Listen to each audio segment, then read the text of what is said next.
बिस्मिल्लाहिर्रहमानिर्रहीम अस्सलाम वालेकुम। उम्मीद करते हैं कि आप सब खैरियत से होंगे।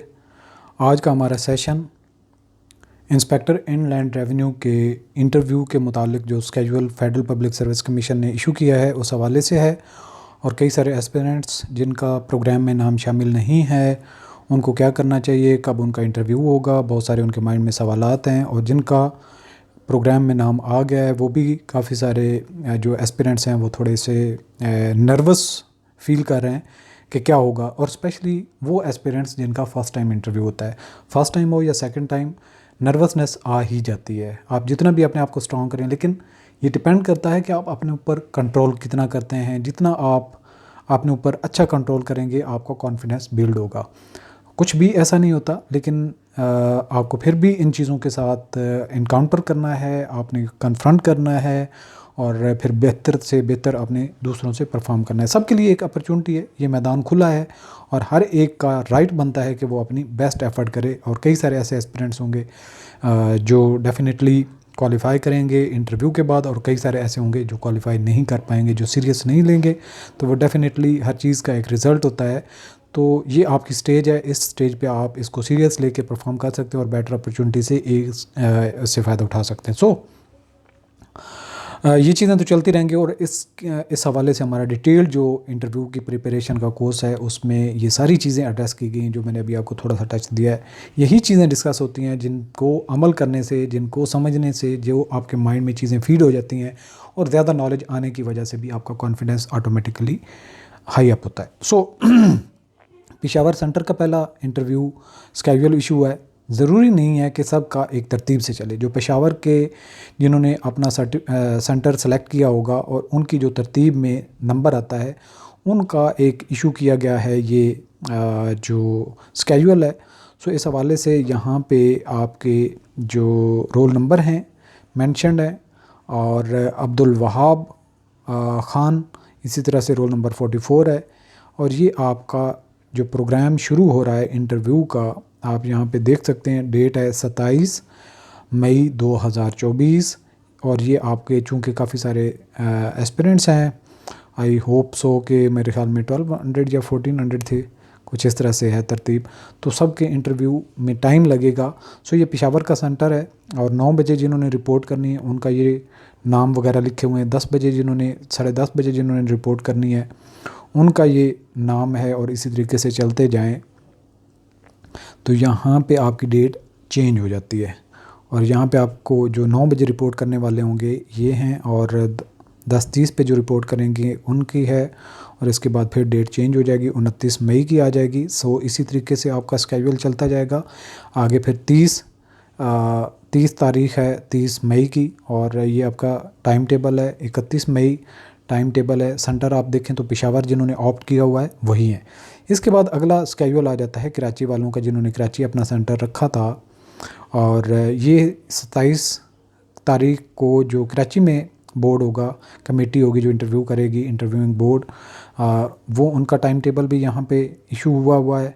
और कराची का इसी तरीके से ये मेन के 31 मई तक जो डेट है, और ये कराची सेंटर और पेशावर सेंटर, और आगे भी चलते हैं तो फिर देखते हैं।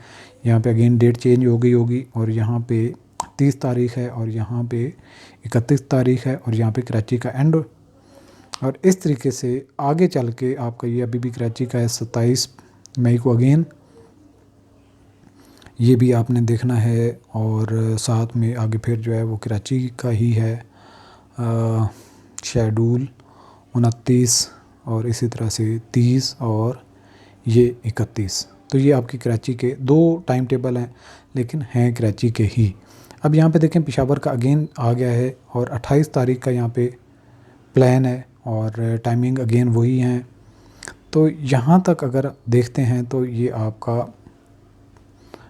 जो है वो अच्छा। यहाँ पे एक और चीज़ भी थोड़ा सा गौर करनी है आपने, यहाँ पे पर्सनल हियरिंग का भी मामला हो सकता है। कुछ अटेंडेंस शीट है, इंस्पेक्टर इनलैंड रेवेन्यू डिवीज़न है, और यहाँ पे इंटरव्यू के लिए तो आपको पता होगा किसी की अगर पर्सनल हियरिंग इसमें है तो यहाँ पे देख लेते हैं, शायद इसका भी मेंशन्ड हो ताकि हमें आइडिया हो जाए अच्छे तरीके से। अटेंडेंस शीट है। तो ये इस हवाले से आपके इंटरव्यू की ही मेरे ख्याल में जो है ना वो जो क्लियर है उनका है इंटरव्यू। अगर पर्सनल हियरिंग के हवाले से कोई शीट आएगी, अलग से स्केड्यूल आएगा, तो उस हवाले से फिर आपने देखना होगा। तो कराची और पेशावर इन 2 सेंटर के हवाले से ये टाइम टेबल इशू हुआ है। तो आपने अपनी डेट को याद रखना है, अपनी टाइमिंग को याद रखना है और उसको प्रॉपर्ली ऑब्ज़र्व करना है। और साथ में आपको बताते चलें कि हार्वर्ड अकेडमी का जो कोर्स है इंस्पेक्टर इन लैंड रेवेन्यू के इंटरव्यू की प्रिपरेशन के हवाले से, आप उसमें अभी भी इनरोल हो सकते हैं। और अपनी जो हमने बहुत मेहनत की है, जो आपकी इवन सेल्स टैक्स है, इनकम टैक्स है, एक्साइज, आपका एक्साइज ड्यूटी का जो है एक्ट है, इनके हमने डिटेल से कौन सा क्वेश्चन पॉसिबली पूछा जा सकता है, उससे होता क्या है, क्वेश्चन पूछा जाए या ना पूछा जाए, आपको जब नॉलेज होगा तो आप अच्छी डिस्कशन कर सकते हैं। इससे रेलिवेंट किसी तरह से भी क्वेश्चन होगा तो आपकी हेल्प होगी। और दूसरे नंबर पे जितना आपका नॉलेज बेहतर होगा उतना ही आपका कॉन्फिडेंस बिल्ड होगा और ऑटोमेटिकली डेफिनेटली आपसे प्रोफेशनल कोई ना कोई सवाल पूछा जाएगा। जब आप अच्छा परफॉर्म करेंगे, अच्छा आंसर करेंगे, तो आपको बड़ी उस पर जो है वो अप्रिसिएशन भी मिलेगी। साथ में आपको अप्रिसिएशन किस फॉर्म में मिलेगी, नंबरों की शक्ल में। तो ये बहुत क्रूशल आपका इंटरव्यू का पोर्शन है, क्योंकि 200 मार्क्स का है आपका ये पार्ट। और जिसने जितने लिए होंगे 70 प्लस 70 अगर किसी ने लिए हुए प्लस यहाँ से 170 लेता है, तो वो डिपेंड करता है कि 71 तो 240 पे, और मेरिट बनेगा लेट्स सपोज 260 पे। तो जो 260 वाला होगा वो टॉप पे है, और 241 वाला 240 है, 241 है, 2 है, 3 है, वो इसी तरीके से सीनियरिटी होगी। और जब भी प्रमोशन होती है, फिर जिनका सीनियर जो अभी आपके दोनों के मार्क्स मिला के वो मेरिट की एक लिस्ट फाइनल रिकमेंडेशन की जो इशू होगी, उसमें जो टॉप पे होगा उसकी प्रमोशन भी पहले होगी, वो कैरियर में आगे चलेगा। और जितनी भी कोई डेपुटेशन वगैरह आती है या कहीं पे भी कोई कोर्सेज आते हैं तो उनको वो फ़ायदा मिलता है। सो इस हवाले से इंटरव्यू को आपने सीरियस लेना है, क्योंकि आपकी पूरी सर्विस वो आपको बेनिफिट देता है उससे।